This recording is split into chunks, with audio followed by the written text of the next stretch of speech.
তোমাদের আজকে ভাজা পিঠে করে দেখাবো। আমার মা যেভাবে করতো আমি সেভাবেই তোমাদের করে দেখাবো। দেখো, একটা কড়াইয়ের মধ্যে আমি একটা গোটা নারকোল নিয়ে নিলাম। এখনো কিন্তু আমি গ্যাসটা জ্বালাইনি। এর মধ্যে আমি আখের গুড় দেবো। আমার মা আখের গুড় দিয়ে ভাজা পিঠে করতো। এর টেস্টটা যা সুন্দর হয় তোমরা না খেলে বুঝতে পারবে না। এটাকে দিয়ে আমি প্রথমে এটাকে মিশিয়ে নেবো ভালো করে একটু, তারপরে গ্যাসটা জ্বালাবো।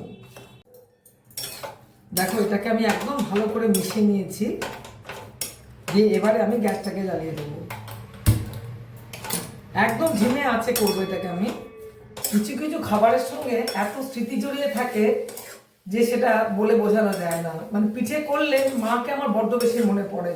নারকেলের সঙ্গে এই গুড়টা যতক্ষণ না টান টান হবে ততক্ষণ আমি ভালো করে নেড়ে নেড়ে এটাকে শুকনো করে নেবো। খুব ভালো করে কড়া পাক দিতে হবে কিন্তু এটার সঙ্গে, একদম নরম থাকা যাবে না। একটু বরং আঠা আঠা হলে সেটাই খেতে টেস্ট হবে। দেখো, নারকেলটা ওইদিকে হচ্ছে, আমি শিফট করে দিয়েছি কড়াইটাকে। এদিকে আমি মুগের ডাল বেশ ভালো করে ভেজে নিয়েছি, খুব লাল লাল করে ভেজে নিয়ে ধুয়ে আমি এটাকে একটা প্রেসার কুকারের মধ্যে দিয়ে দেবো। এর মধ্যে অল্প একটু নুন দিয়ে দেবো, আন্দাজ মতন, খুব বেশি নুন দিও না। 1 চামচ মতন চিনি দিয়ে দেবো, আর একটুখানি দিলাম। 1 চামচ মতন হলুদ দিয়ে দেবো। আর এখানে দেখো আদা আর অনেকগুলো লঙ্কা আমি একদম মিহি পেস্ট করে রেখেছি, ওটাকে আমি এর মধ্যে দিয়ে দেবো, কাঁচাই দেবো। দিয়ে প্রেসার করে ঢাকাটাকে আমি বন্ধ করে দেবো। এবার এটাকে একদম খুব ভালো করে কিন্তু সেদ্ধ হতে হবে, যেন গোটা গোটা না থাকে। দেখো, নারকেলের পুরটা কিন্তু এবার আমার একদম আঠা আঠা হয়ে গেছে, মানে কড়াই থেকে ছেড়ে গেছে। এবারে আমি গ্যাসটাকে অফ করে দেবো। আমি এখানে চালের গুঁড়ি নিয়েছি, সেদ্ধ চালের গুঁড়ি। এই চালের গুঁড়িটাকে আমি ওই যে মুগের ডালটা করে গেছে, একদম দেখো ধোঁয়া উঠছে, এই মুগের ডালটাকে দিয়ে আমি একদম শক্ত শক্ত করে মেখে নেবো। একটু কিন্তু জল দেবো না, আমি এতে অল্প অল্প করে ডাল দেবো এটার মধ্যে। খুব গরম আছে, সেইভাবে আমি আস্তে আস্তে করে মেখে নেবো। আরও আমার ডাল লাগবে।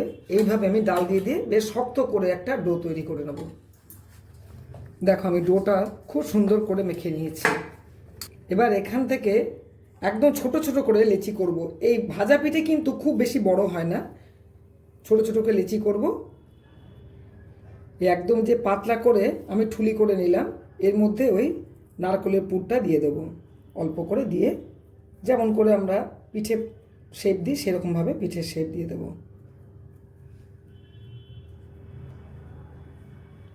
এরকমভাবে ছোট ছোট করে আমি পিঠেগুলো বানিয়ে নেব।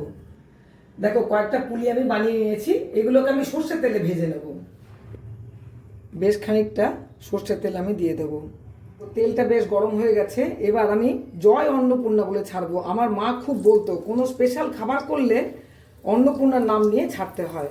গ্যাসটাকে আমি সিমে করে দেবো, 4টে 4টে করে দেবো কি 5টা দেবো। এটাকে একটুখানি আমি ডুবিয়ে দিই। এই পিঠেগুলো করতে করতে আমার একটা কথাই মনে হচ্ছে, আমার মনে হয় আমাদের এই জেনারেশনটাই লাস্ট জেনারেশন যারা কিনা পিঠে বানিয়ে খাবে। এই কালচারটাকে পারলে তোমরা ধরে রেখো। দেখো, এগুলো বেশ রং ধরে এসেছে, আরও একটু লালচে লালচে রং হবে, তারপর আমি তুলে নেব। দেখো, এইগুলো বেশ লাল লাল রং হয়ে গেছে। আমি আস্তে আস্তে করে এগুলো তুলে নেব। কেমন ক্রিস্পি হয়েছে শব্দ শুনেই বুঝতে পারছো। দেখো, ভাজা পিঠে রেডি। তোমরা সবাই বানিয়ে খাও, ঠান্ডা এখনো আছে, দিয়ে আমায় জানাবে কেমন খেয়েছো।